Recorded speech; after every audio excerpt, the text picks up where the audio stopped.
अस्सलाम वालेकुम फ्रेंड्स, आज की इस वीडियो में हम ये देखेंगे कि हमने टैक्स रिटर्न कैसे फाइल करनी है। तो सबसे पहले मैंने आपको बताया था कि टैक्स रिटर्न फाइल करने के लिए आपने कुछ डाटा इकट्ठा कर लेना होता है और डाटे को इकट्ठा करने के बाद आपने रफ में अपनी वर्किंग करनी होती है। जैसे कि आप ये देख सकते हैं कि मैंने जो इस रिटर्न की वर्किंग कैसे की है, मैंने उसकी इनकम फ्रॉम सैलरी और सैलरी पर कटने वाला टैक्स, ये दोनों चीज़ें लिख ली हैं। याद रखिएगा, पाकिस्तान में जो लोग गवर्नमेंट एम्प्लॉई हैं और वो 6 लाख से ज़्यादा सैलरी ले रहे हैं उनका टैक्स कटता है। 6 लाख से कम सैलरी लेने पर कोई टैक्स नहीं है। और अगर वो प्राइवेट एम्प्लॉई हैं तो उनका 4 लाख से ज़्यादा सैलरी के ऊपर टैक्स है, 4 लाख से कम पे कोई टैक्स नहीं है। तो इन साहब की सैलरी थी 10,80,000, इसके ऊपर इतना टैक्स कट गया है। इसके अलावा जो PTCL बिल इन्होंने पे किया है उसके ऊपर इतना विद होल्डिंग टैक्स गवर्नमेंट ने काट लिया है। फिर टेलीनॉर जो इन्होंने बैलेंस यूज़ किया है उसके ऊपर इतना टैक्स कटा है और मिज़ान बैंक का क्लोजिंग बैलेंस इनका इतना था।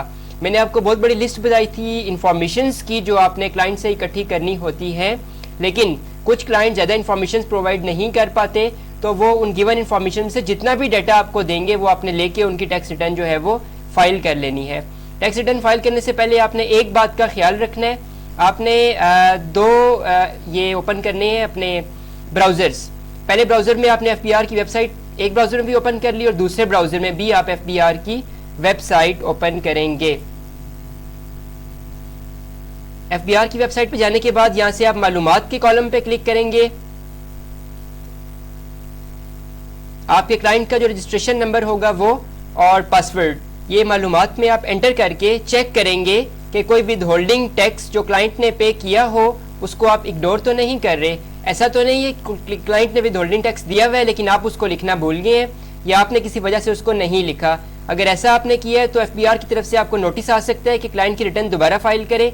इसलिए इस बात का खास ख्याल रखें कि अपने क्लाइंट के तमाम विद होल्डिंग टैक्सेस जो है वो अपनी टैक्स रिटर्न में मेंशन करें। सबसे इंपॉर्टेंट चीज़ आपकी इनिशियल वर्किंग होती है जो आपने करनी है। अभी यहाँ पे आप देख सकते हैं कि 2021 के का ये तमाम डाटा है। यहाँ पे 2021 के मुताबिक इसने विद होल्डिंग टैक्सेस पे किए हुए हैं। ये सैलरी के ऊपर तमाम टैक्सेस आ रहे हैं।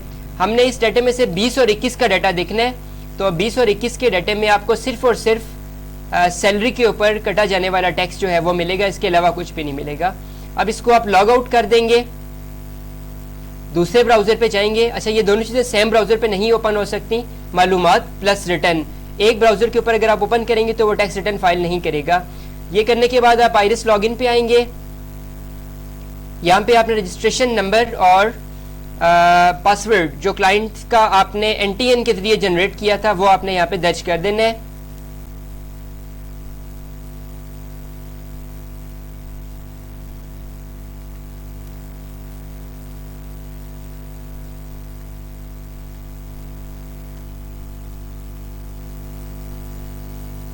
ये लॉगिन हो गया है। एक बार इनबॉक्स में देख लें कोई मैसेज तो नहीं आया। ये इनबॉक्स में इनको 3 नोटिस आए हुए हैं FBR की तरफ से, 15, 16 और 17 की रिटर्न जमा करवाने का FBR कह रहे हैं। तो ऐसे नोटिस जो होते हैं सिस्टम जनरेटेड होते हैं, जब तक कि दूसरी बार ना आए आप इसको इग्नोर कर देंगे अंडर सेक्शन 114(4). याद रखें, इस नोटिस को आप इग्नोर कर देंगे। अब आपने डिक्लेरेशन में जाना है। डिक्लेरेशन के बाद आप नॉर्मल रिटर्न पे क्लिक करेंगे। ये आपसे पूछेगा कौन से टैक्स ईयर की आप रिटर्न फाइल करना चाहते हैं, तो यहाँ पे आप 2021 लिख देंगे। सर्च करें, ये ईयर आ गया। ये आपके पास ऑप्शन है सबसे स्टार्ट में कि इनकम फ्रॉम सैलरी। तो मैंने आपको बताया है कि इनकी इतनी सैलरी थी, ये सैलरी आपने यहाँ पे एंटर कर देनी है। 2 बार कैलकुलेट करें इसको,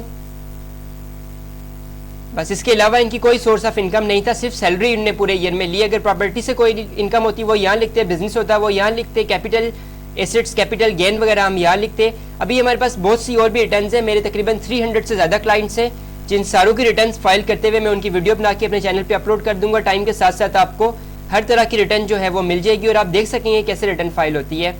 अभी हम आगे जाएंगे और जो इन्होंने टैक्स पे किया था वो हमने एंटर करना है।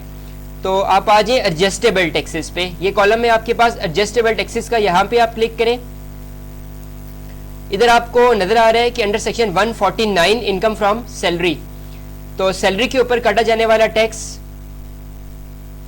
19,092 रुपीज़ है, तो वो आपने यहाँ पे एंटर कर देना है। कैलकुलेट करें इसको 2 बार। कंप्यूटेशन में एक बार नज़र मार लें। कंप्यूटेशन में आपका टैक्स बनता कितना था, बनता था आपका ज़्यादा, लेकिन आपने 19,092 रुपये दिए, 4,098 ये आपका एडमिटेड टैक्स आ गया है। FBR आपसे कह रहे हैं कि इतना टैक्स और जमा करवाएं। अभी हम ये करेंगे कि जो हमारे पास ऑलरेडी डिडक्टेड टैक्स है, ये PTCL का और इसके अलावा ये टेलीफोन का, ये भी हम एंटर कर देते हैं।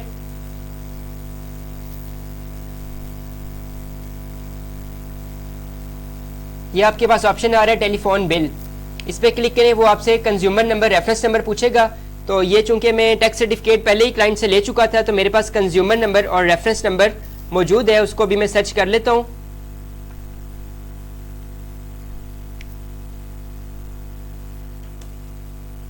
यहाँ पे आप PTCL का नंबर लिख देंगे।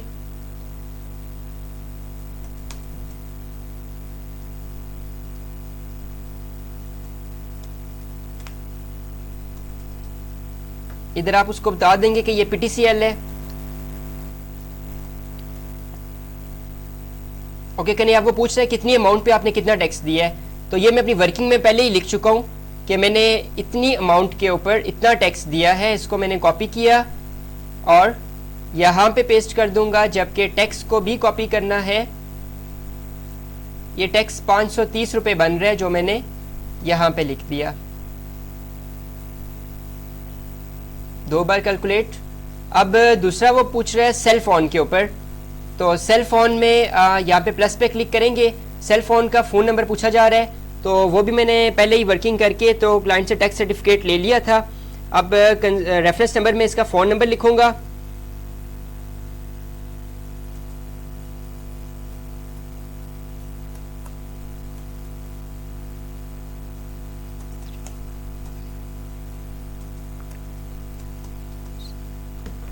यहाँ पे हम बता देंगे कि टेलीनॉर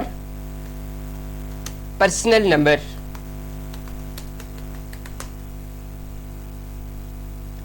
इसमें भी सेम तरीका है, अमाउंट पूछ रहे हैं और टैक्स पूछ रहे हैं। अमाउंट जो है 17354 मैंने लिख दी, और इसके ऊपर टैक्स जो बनता था वो ये है 1928। ये मैं इसको अभी अगेन डबल कैलकुलेट कर दूंगा।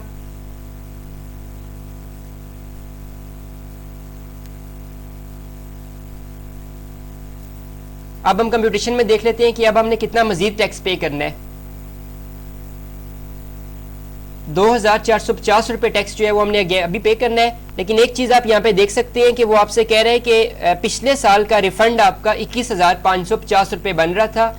ये आपने इजाफी टैक्स FBR को दिया हुआ था। इस इजाफी टैक्स को हम डिमांड ऑफ दिस ईयर में लिख देंगे, जितना हमने मजीद पे करना है। हमारी कमी थी 2450, वो हमने यहाँ पे लिख दिया। अगेन इसको आप कैलकुलेट करेंगे, इसको क्लोज कर देंगे। ये आपकी income statement, income from salary वाली स्टेटमेंट कंप्लीट हो गई है। अब हम एसेट साइड पे आते हैं। पर्सनल एक्सपेंसेस में इकट्ठे ही आप सारे मेंशन कर दें। वैसे बेहतर तरीका ये होता है कि 1 बाय 1 हर चीज़ में आप प्रॉपरली मेंशन करें कि कितना आपने टैक्स जो है वो पे किया है। मैं यहाँ पे लिख देता हूँ टेलीफोन का, तो एक हमें पता है कि हमने ऑलमोस्ट 19,500 दिया है, एक्सपेंस किया है पूरे साल में। और बाकी में other house hold personal expenses में 8,50,000 अकामुलेटेड सा सम लिख रहा हूँ अभी।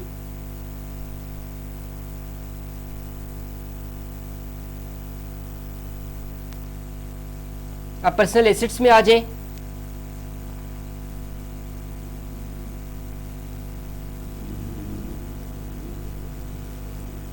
एसेट्स में इनके पास एक नई चीज़ थी, वो मैं एनी अदर एसेट्स में कर रहा हूँ, जो इनकी एक कंपनी इन्होंने बनाई है, वो मैं यहाँ पे लिख दूंगा।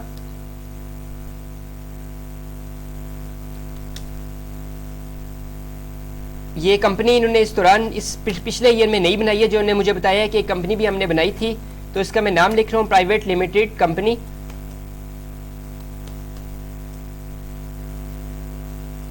कंपनी का नाम मैंने यहाँ मेंशन कर दिया, और इसकी जो करंट वर्थ है वो ऑलमोस्ट 90,000 रुपीज़ है। ये अमाउंट यहाँ पे आ जाएगी। अभी ये जो अकाउंट था इनका, इसका क्लोजिंग बैलेंस आप देख चुके हैं, मिज़ान बैंक का 110 रुपीज़ था 30 जून को। वो क्लोजिंग बैलेंस भी मैंने एंटर कर दिए। अब रिकॉन्सिलेशन पे आ जाए। रिकॉन्सिलेशन में आपने जो नॉर्मल टैक्स लिखा है, यानी कि जो इनकी सैलरी थी, वो आपने यहाँ भी एंटर करनी है। ये आपके पास ऑप्शन आ रहा है कि income declare as per tax return. तो यहाँ पे हम लिख देंगे इनकी सैलरी थी 10,80,000, वो एज इट इज़ हम यहाँ पे लिख देंगे। इसके अलावा मजीद इनके पास कुछ भी नहीं था। अब वो आपसे FBR कह रहे हैं कि 1,22,735 रुपये ये आपके पास इजाफी आ रही है, इनको आप ख़त्म करें या बताएं ये अमाउंट किधर है। तो मैं इस अमाउंट को एज इट इज़ कॉपी करूँगा और यहाँ पे कैश का कॉलम होगा, इसमें मैंने इसको ऐड कर देना है। इसको कैलकुलेट कर लेते हैं यहाँ से कैलकुलेटर ओपन करके। ये असल काम होता है जिसको रिकॉन्सिलेशन कहते हैं। रिकॉन्सिलेशन अगर आपको आ जाएगी तो आपके लिए टैक्स जो है वो बहुत आसान हो जाएगा।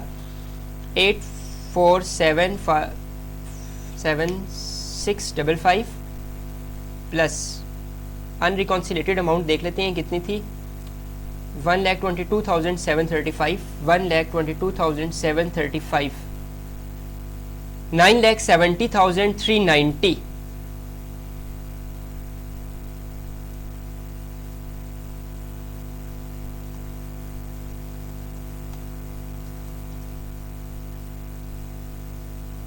टू टाइम कैलकुलेट करना है।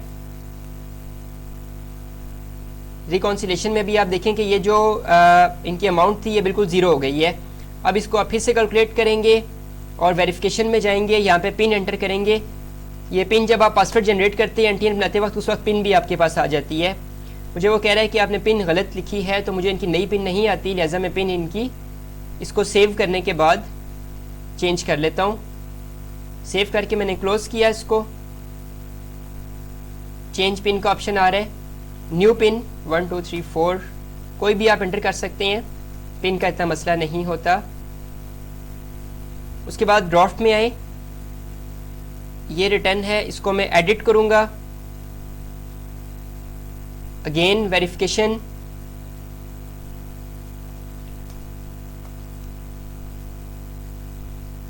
और उसके बाद सबमिट।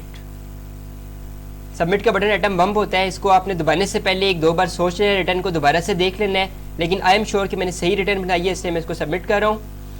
ये हमारी रिटर्न सबमिट हो गई है और कंप्लीटेड टास्क में यहाँ पे डिक्लेरेशन में आ जाएगी। ये आपने ओपन किया, व्यू किया और प्रिंट पे क्लिक कर देंगे। PDF में ये फाइल आपके पास सेव हो जाएगी और ये आप अपने क्लाइंट को व्हाट्सएप पे सेंड कर देंगे और उसको बता देंगे कि उसकी टैक्स रिटर्न जो है वो फाइल हो गई है। डेट्स इट, इतना सा प्रोसेस है ये। अभी आप इसको लॉग आउट कर देंगे। तो ये एक सैलरीड पर्सन की इनकम टैक्स रिटर्न फाइल करने का जनरल सा प्रोसीजर था, बहुत आसान था। मजीद भी रिटर्नें हम फाइल करेंगे तो आस्ता आस्ता चीज़ों को आप मजीद अंडरस्टैंड कर लेंगे। अपना ख्याल रखिएगा। अल्लाह हाफिज़।